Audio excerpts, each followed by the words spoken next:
जरा सोचो, पूरी दुनिया में एक इंसान सिर्फ एक कंगारू के साथ अकेला रह जाए। कुछ ऐसा ही होता है हमारी आज की कहानी में। कहानी की शुरुआत में उए नाम का एक आदमी रॉकेट में बैठकर चांद पर जा रहा था, लेकिन फिर इसी दौरान पाई नाम का एक बहुत बड़ा एस्ट्रॉयड धरती की तरफ मुड़ गया। ये उस एस्ट्रॉयड से भी बड़ा था जिसने धरती पर डायनासोर्स को खत्म किया था। इससे बचने के लिए इंसानों ने एक प्लान बनाया। चांद पर जिस स्पेस स्टेशन में उए जा रहा था, उस स्पेस स्टेशन को भी इसी चक्कर में बनाया गया था। उसके अंदर कई खतरनाक आधुनिक हथियार थे जिनकी मदद से एस्ट्रॉयड को तबाह करके उसके मलबे को चांद की ग्रेविटी की मदद से धरती से दूर खींच लिया जाएगा। 8 साल तक लगातार मेहनत करने के बाद आखिरकार इंसान इस मिशन में कामयाब हो गए और अब अपना काम खत्म करने के बाद उए और उसके सभी साथी वापस धरती पर आने के लिए तैयार थे। पर वापस आने से पहले उए अपनी कमांडर जिंग के सामने अपने प्यार का इजहार करना चाहता था और इसी चीज की तैयारी के लिए उसने अपने कमरे में जाके हेडफोन्स में गाने लगाए और एक लेटर लिखना शुरू कर दिया।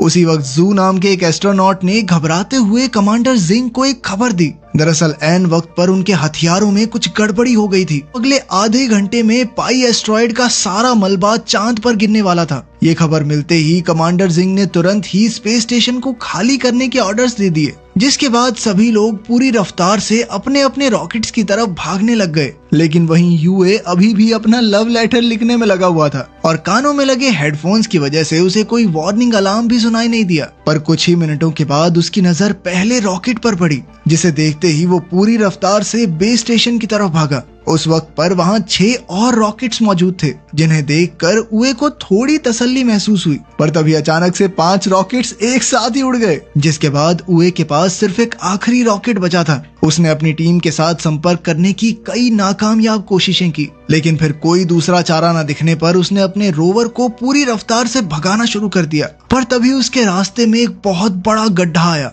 और उसका रोवर सीधा जाकर उस गड्ढे में गिर गया। जब तक वो उस गड्ढे से बाहर आ पाता तब तक आखिरी रॉकेट भी उड़ गया और अब तक तो उस जगह पर एस्ट्रॉयड का मलबा गिरना शुरू हो गया था, जिससे बचने के लिए उए ने एक दूसरे गड्ढे में छुपने का सोचा। पर तभी मलबे का कुछ हिस्सा सीधा आकर उस गड्ढे में गिर गया, जिसके चलते उए थोड़ी देर के लिए बेहोश हो गया। पर जब उसे वापस होश आया तो उसका मानना था कि धरती से उसे ढूंढना ज्यादा मुश्किल नहीं होगा। पर तभी एक बहुत बड़ा एस्ट्रॉयड सीधा जाकर धरती से टकरा गया, जिस वजह से पूरी धरती तबाह हो गई। अगले 6 महीनों तक उए लगातार धरती से संपर्क करने की कोशिश में लगा रहा और अब भी कामयाबी ना मिलने पर उसने अपनी किस्मत को अपना लिया। खुशकिस्मती से उसके पास अपनी बची हुई जिंदगी बिताने के लिए खाना और पानी काफी मौजूद था। सभी शहीद हुए लोगों को श्रद्धांजलि देने के बाद उए ने अपनी सारी मनोकामनाएं पूरी करने का फैसला किया, जिसमें सबसे पहले नंबर पर कमांडर जिंग के कमरे में कुछ समय बिताना था। पर उसे जिंग के कमरे का पासवर्ड पता ही नहीं था और वहीं उसकी दूसरी ख्वाहिश थी चांद की सतह पर सर्फिंग करना। शुरुआत में तो वो बहुत बुरी तरह गिरता पड़ता रहा, पर कई दिनों तक लगातार कोशिश करने के बाद वो सर्फिंग करने में कामयाब हो गया। लेकिन अब भी उसे जिंग के कमरे का पासवर्ड नहीं मिला था और अब तो गुस्से में आकर उसने उस दरवाजे को ही उड़ा दिया, जिसके बाद उसने जिंग की एक तस्वीर के साथ डेट पर जाने का फैसला किया, जिस दौरान उससे गलती से जिंग के चेहरे के ऊपर केचप गिर गया और इसी मौके का फायदा उठाते हुए उसने जिंग की तस्वीर को किस कर लिया। पर वो इस बात से अनजान था कि उस वक्त स्पेस स्टेशन की पूरी टीम उसे अपने नए हेडक्वार्टर्स से देख रही थी और उसकी यह हरकत देखकर सभी लोगों ने अपना मुंह मोड़ लिया। और वहीं दूसरी तरफ जिंग ये देखकर पूरी तरह हैरान थी, पर नेटवर्क बिगड़ने की वजह से उस वक्त वो सिर्फ उए को देख ही सकते थे और क्योंकि उए किसी खतरनाक मुसीबत में नहीं लग रहा था, इसीलिए जिंग ने उए का रेस्क्यू मिशन कैंसिल करने का फैसला किया। पर तभी चेयरमैन यांग ने उन्हें बताया कि सरकार ने अगले 30 दिनों में उए की इस नई जिंदगी को दुनिया भर में दिखाने का फैसला किया। असल में एस्ट्रॉयड के धरती से टकराने के बाद 30% जमीन पानी में डूब चुकी थी, जिसके चलते सभी लोगों की जिंदगी पूरी तरह से बदल गई थी और अब सरकार उए के जरिए लोगों के अंदर एक नई उम्मीद जगाना चाहती थी कि देखो ये आदमी अकेला फंसा हुआ है फिर भी जिंदगी जी रहा है ना। लेकिन एस्ट्रोनॉट जू उए को इस काम के काबिल नहीं मानता था, जिस पर जिंग ने उसे बताया कि वो लोग उए की आवाज को डब करके दुनिया के सामने लाने वाले हैं ताकि वो अपनी मर्जी से उससे चीजें बुलवा सकें। इसके बाद जिंग ने रेडियो के जरिए दुनिया के सामने उए की एक झूठी कहानी रखी, जिसके मुताबिक उसने एक क्रू मेंबर को बचाने के लिए रॉकेट में अपनी सीट छोड़ दी थी और साथ ही जिंग ने दुनिया को उए की नई जिंदगी के ब्रॉडकास्ट के बारे में भी बताया। उधर 196 दिन बीत जाने के बाद उए एक दिन अपनी एक दवाई लेने के लिए वेयर हाउस में गया और वहीं हेडक्वार्टर्स में उए की आवाज को डब करने के लिए फ्लूटिस्ट नाम के एक वॉइस ओवर आर्टिस्ट को बुलाया गया, पर उसे कोई भी स्क्रिप्ट नहीं दी गई। और इस बार जब उए वेयर हाउस में पहुंचा तो उसकी नजर एक नई और अनजान चीज पर पड़ी, जिसे शुरुआत में उए ने एक लड़की समझा और उससे बातें करना शुरू कर दिया।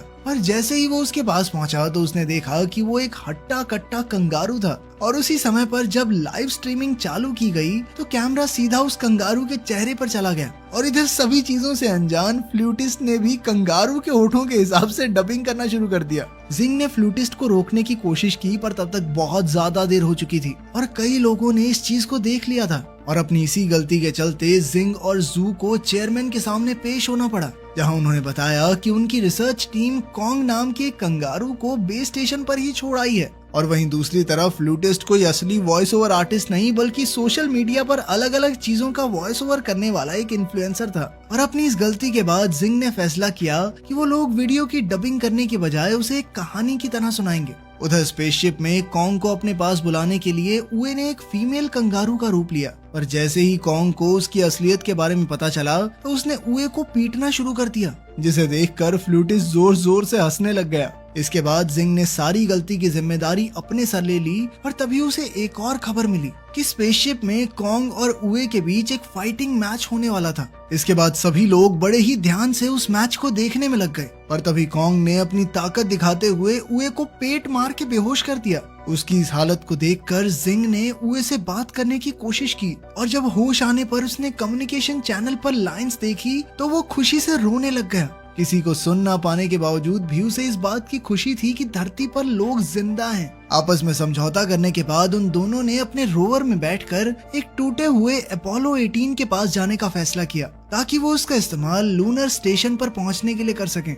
जहां पर एक रॉकेट मौजूद था जिसकी मदद से वो वापस धरती पर चले जाएंगे। इधर उए ने अपनी पूरी ताकत लूनर डॉग को ढूंढने में लगा दी जो उए की मदद कर सकता था। इसके बाद उए ने अपना पूरा ध्यान स्पेसक्राफ्ट को फिर से बनाने में लगा दिया, जिसे देखकर सभी लोग काफी हैरान थे। और जब जिंग ने उसकी फाइल चेक की तो उसे पता चला कि असल में वो एक फ्लाइट डायनामिक्स इंजीनियर था जो कि फिलहाल मेंटेनेंस डिपार्टमेंट में काम कर रहा था। अपने 282वें दिन उए ने बताया कि उनके टूटे हुए इंजन की वजह से उनके रोवर की एक वेट लिमिट थी, जिसके चलते उसे कॉन्ग को वहीं छोड़कर आगे बढ़ना पड़ेगा। पर फिर भी कॉन्ग उसे जबरदस्ती वापस अपने बेस पर ले आया। पर तभी उए को याद आया कि वो यहाँ मौजूद एक हथियार को प्रोटोटाइप इंजन की तरह इस्तेमाल कर सकते हैं, लेकिन इसमें काफी ज्यादा खतरा था। पर इसके बावजूद भी कॉन्ग उसका साथ देने के लिए तैयार था। उसकी ये बात सुनकर एस्ट्रोनॉट जू ने पूरी टीम को बताया कि ये काम हो जरूर सकता है, पर सूरज ढलने से पहले उसे बेस पर लाना काफी ज्यादा मुश्किल था, क्योंकि प्रोटोटाइप इंजन सोलर पावर से काम करता था और चांद का एक दिन धरती के 14 दिनों के बराबर होने के बावजूद भी अगर उए उसे लगातार ड्राइव करता रहा तो भी वो वहां तक नहीं पहुंच पाएगा। सबका मानना था कि ये काम नहीं हो सकता, पर सूरज ढलते ही उए ने उल्टी तरफ ड्राइव करना शुरू कर दिया। दरअसल वो सूरज की रोशनी से बाहर इसलिए नहीं जा सकता था क्योंकि चांद पर सूरज हटते इतनी ज्यादा ठंड हो जाती है कि वो मारा जाता। और ये देखते ही जिंग समझ गई कि उए लगातार सूरज का पीछा करने वाला है ताकि उसके पास पूरे 41 दिनों का समय हो जाए। पर 28वें दिन ही कॉन्ग और उए पूरी तरह से थक चुके थे और इसीलिए उन दोनों ने एक दूसरे को आपस में रस्सी से बांध लिया था। और कई दिनों तक लगातार ड्राइव करने के बाद वो लोग आखिरकार इंजन तक पहुंच ही गए। वहां पहुंचते ही कॉन्ग ने लगातार एक बटन को दबाना शुरू कर दिया, पर खुशकिस्मती से वो कोई उल जलूल बटन नहीं, बस इंजन चेक बटन था। और उसकी इन्हीं खतरनाक हरकतों की वजह से उए ने उसे काट के अंदर ही बंद कर दिया। इसके बाद वो दोनों वापस अपने बेस के लिए निकल गए, पर रास्ते में कॉन्ग का काट इंजन से अलग हो गया। और जब तक उए को इस चीज का एहसास हुआ तब तक काफी समय बीत चुका था। उए जानता था कि अगर वो कॉन्ग को लेने के लिए वापस गया तो सूरज की रोशनी उसके हाथ से निकल सकती है। उए ने एक बार तो कॉन्ग को वहीं छोड़कर आगे बढ़ने का फैसला किया और उसकी हरकत देखकर सभी लोग काफी हैरान थे। पर कुछ ही मिनटों बाद वो पूरी रफ्तार से वापस कॉन्ग की तरफ मुड़ गया और थोड़ी देर तक वापस चलने के बाद वो आखिरकार कॉन्ग तक पहुंच ही गया। पर अब सभी कैलकुलेशंस के बाद सबका मानना था कि वो लोग समय रहते वापस नहीं लौट पाएंगे। इसीलिए जिंग ने सभी लोगों को जल्द से जल्द लूनर डॉग को ढूंढने का आदेश दिया ताकि उसकी बैटरी की मदद से उए वापस अपने बेस तक पहुंच सके।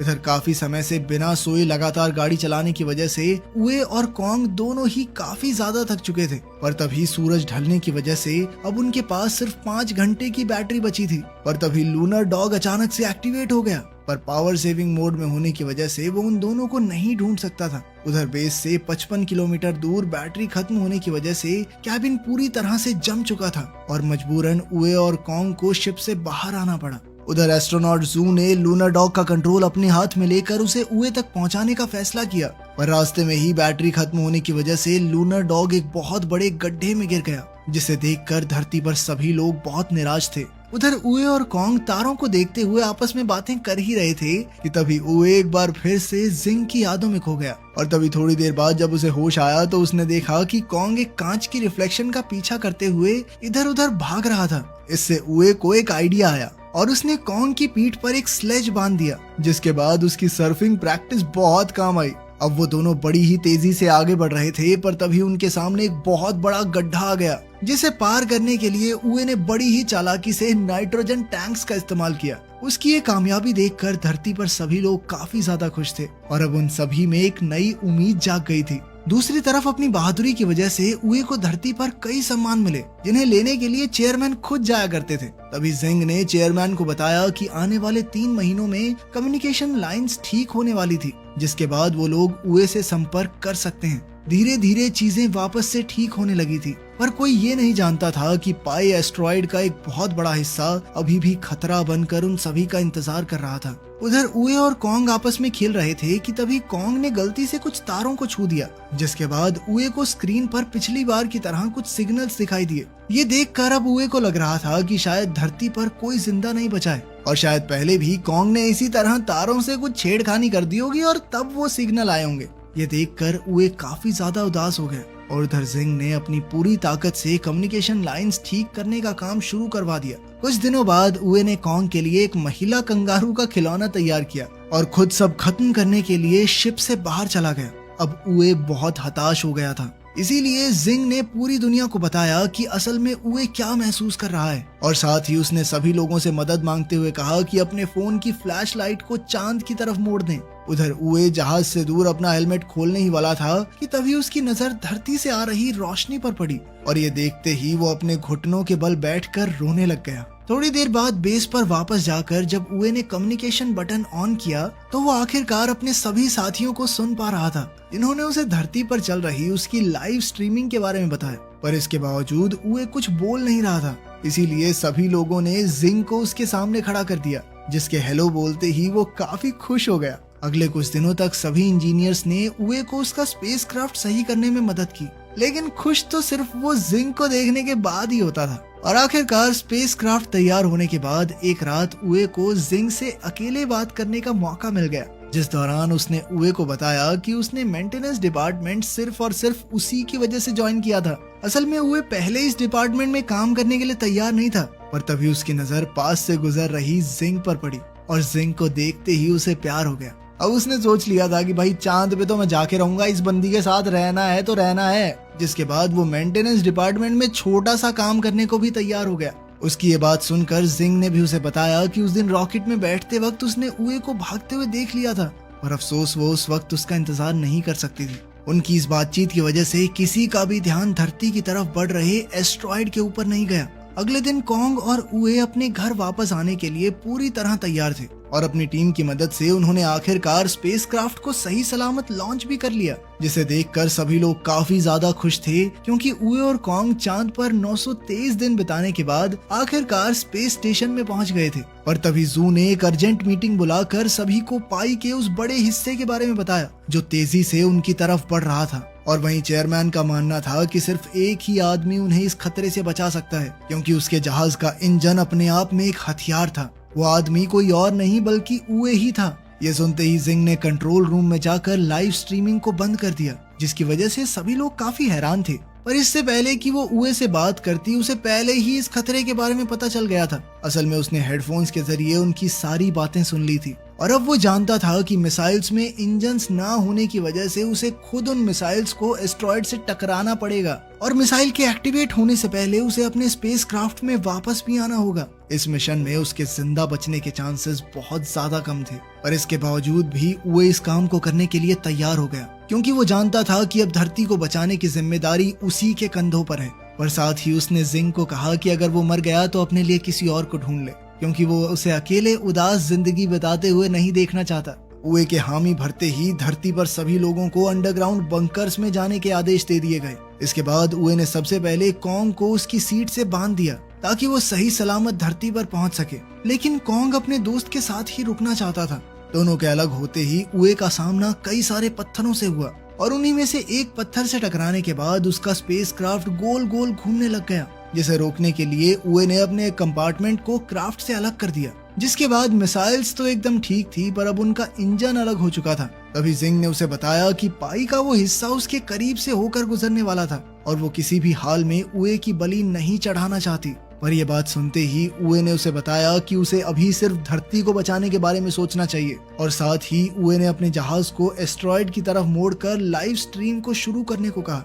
इसके बाद उसने मिसाइल्स को डिटैच करते हुए सबके साथ के लिए उनका धन्यवाद किया। साथ ही उसने सबको बताया कि वो हमेशा सोचता था कि या तो आगे वाले मरेंगे या फिर पीछे वाले, बीच में काम करना एकदम सेफ है, लेकिन आज वो धरती और उस एस्ट्रॉयड के बीच में खड़ा हुआ था। इसके बाद वो जिंग का पसंदीदा गाना गाते हुए पूरी रफ्तार से एस्ट्रॉयड की तरफ बढ़ने लग गया, जिसे देखकर जिंग के साथ साथ सभी लोग रो रहे थे। उसके एस्ट्रॉयड के पास पहुंचते ही जिंग ने मिसाइल्स का बटन दबाने की नाकामयाब कोशिश की और उस वक्त उसके दिमाग में सिर्फ उए के साथ बिताए हुए कुछ पल ही घूम रहे थे। पर तभी उए ने उसे उसकी जिम्मेदारी याद दिलाते हुए बटन को दबाने को कहा, जिसके कुछ ही सेकंड बाद एक बहुत बड़ा धमाका हुआ और वो एस्ट्रॉयड छोटे छोटे टुकड़ों में बिखर गया। वो छोटे छोटे टुकड़े धरती से टकराते हुए तारों की तरह लग रहे थे, जिन्हें लाखों लोगों के साथ साथ कॉन्ग भी देख सकता था। तभी भीड़ में मौजूद एक लड़के ने अपनी छोटी बहन को बताया कि आज वो लोग अपने घर सिर्फ मून मैन की वजह से जा पाएंगे। अगले 10 सालों में सभी की मेहनत की वजह से धरती वापस सही हो चुकी थी। और तभी स्पेस प्रोग्राम की नई चेयरमैन लैसी ने सभी को बताया कि अब इंसान एक बार फिर से चांद पर जाने वाले हैं। और उधर जिंग भी एक बार फिर चांद पर जाने के लिए तैयार थी, जहां पहुंचते ही उसे उए के चांद पर बिताए हुए पल दिखाई दे रहे थे, जिन्हें देखते हुए उसकी आंखों में खुशी के आंसू थे। इसके बाद अपनी एक साथी के साथ धरती को देखते हुए उसने बताया कि 10 साल पहले फटे एस्ट्रॉयड का मलबा आज धरती के चारों तरफ एक रिंग की तरह घूम रहा था, जो उन्हें हमेशा हमेशा मून मैन की याद दिलाता रहेगा। अगर आपको मौका मिले तो क्या कभी पृथ्वी से बाहर जाना चाहेंगे? कमेंट्स में जरूर बताना। मिलते हैं अगली वीडियो में। ऐसे मत बैठो, मेरा दिल बैठा जा रहा है, कुछ तो बोलो। भारत माता की जय।